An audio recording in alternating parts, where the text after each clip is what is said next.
राष्ट्रीय महामार्गावर कराड येथे ट्रक चालकाचा ड्रंक अँड ड्राईव्हचा थरार 2 ते 3 गाड्यांना उडवले.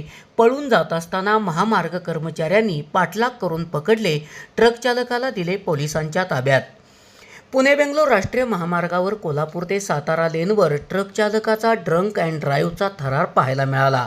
सदर चालक दारूच्या नशेत ट्रक चालवत होता. या दरम्यान त्याने 2 ते 3 गाड्यांना धडक देऊन पळून जात असताना त्याच्या पाठीमागून कदम क्रेनचे सुनील कदम यांनी नांदलापूर ते कोल्हापूर नाका असा त्याचा पाठलाग केला. तसेच दस्तगीर आगा यांना फोनवरून माहिती दिली.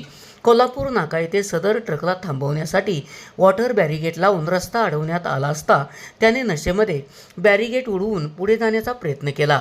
त्यानंतर त्याचा पाठलाग करून त्याला पकडून पोलिसांच्या ताब्यात देण्यात आले. टीपी जैन कंपनीचे PRO ऑफिसर दस्तगीर आगा, कदम क्रेनचे सुनील कदम, तानाजी पवार, ट्रॅफिकचे अमोल पवार, PSI घाडगे, संग्राम पाटील यांनी या कामी सहकार्य केले. SP ओरिजिनेटिव्हसाठी सुनील परीट, कराड.